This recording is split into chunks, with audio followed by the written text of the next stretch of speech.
Right, I'm here with Dr. Aubrey Gray from Sense Research Foundation during the Undoing Aging Conference, year 2019. And we would very much like to hear how Sense has been progressing over the years and what's going on right now. Well, thank you for asking. Sense Research Foundation has carried on plugging away, and we have benefited certainly quite a lot from the spike in cryptocurrency value that happened a year and a half ago almost now, which led to a number of large donations. We got a total of $6.5 million given to us over a period of about 3 weeks. And we are being cautious in how rapidly we spend that because we are not sure it's going to happen again. But it still has meant that we have been able to start a couple of new projects and expand our education initiative and so on. So we're pretty happy about how that's going. But I guess the thing that I really should say in answer to your question is not so much how Sense Research Foundation is going, but how Sense is going generally in the wider world. The idea of comprehensive damage repair as a way to really bring aging under proper medical control and keep people youthful much later in life has now become completely mainstream. It's been kind of reinvented by various groups over the past few years, so that now it's kind of become the orthodox way of thinking. And moreover, the progress that's been made in the laboratory by, of course, us in various of our projects and also by other people has got to the point where these projects have become investable. They've got to the point where people, perhaps not every investor, but at least the more visionary investors who are comfortable with high risk, high reward activities are getting in there. They're seeing how to join the dots as a value proposition. And the result is that we've so far, over the past few years, been able to spin out half a dozen of our projects into startup companies. And aligned with us, in parallel with us, there's dozens and dozens more companies coming along, literally once a week now. It's ridiculous how rapidly, that are doing stuff that is very much rejuvenation, very much damage repair. Better than that, the reason it's happening is because the investment money is there. Investors are coming along and proving to be willing to write respectable sized checks to actually keep this work going. And investors are coming to us as well, and me in particular, of course, as the kind of, the spiritual leader of this field, asking, for investment advice and investment opportunities. Of course, I don't tell them about the business side of things because I don't know anything about that, but I can certainly help to guide people to the right kind of science that might be of interest to them. And I've been doing that extensively over the past couple of years, and it has had great results. So I'm extremely happy about the overall state of the Sense Nation, so to speak, and certainly we're not done yet. But I can foresee a point, maybe only 3 or 4 years from now, where Sense Research Foundation can more or less declare victory and just become an organization focused on outreach and education, because all the actual research is being done very capably by other groups with private sector money. It's a point which I always hoped we would get to, but honestly it's happened a lot more suddenly than I ever anticipated. And in terms of the specific 7 deadly things that Sense plans to tackle, could you give us some examples of where we are specifically for each of them or some of them? I think the best news at the level of Sense Research Foundation is that the most challenging, the most difficult components of Sense are now beginning to yield. And we're really now seeing very significant, dramatic progress, albeit still early stage, but going much faster than it was even a couple of years ago.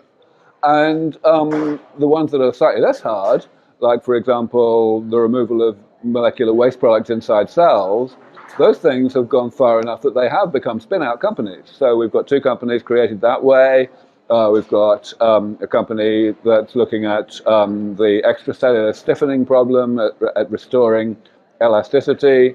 We've got a company looking at death-resistant cells, cells that are getting into a senescent state.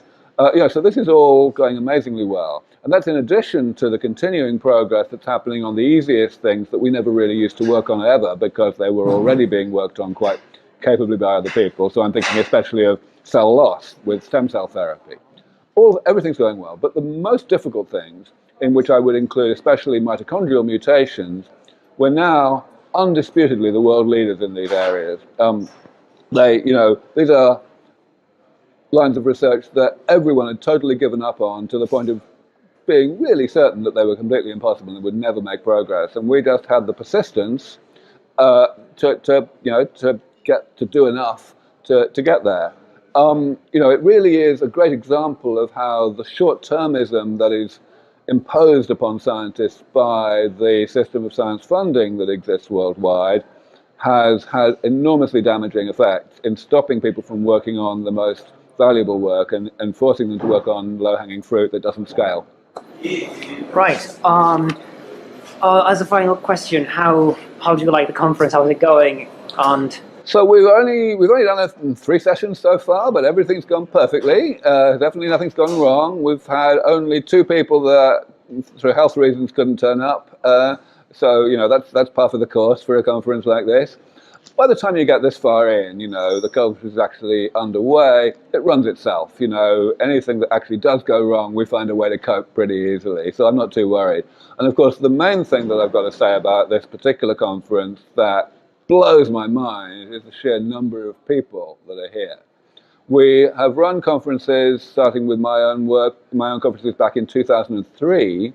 We've run lots and lots of them over the years, and they never grow. My first conference back into 2003 had maybe 200, 250 people. And all the other ones that I ran in that series in Cambridge were about the same, fluctuating by only 20 or so. We were not seeing any increase in enthusiasm and so on resulting from the work that was being done. And that was the same with the conferences that we ran in California in the period like 2014 through 17. It was also true for conferences that other people have run. They've started, but they've not grown. And now we may be just hitting that point where it's takeoff time.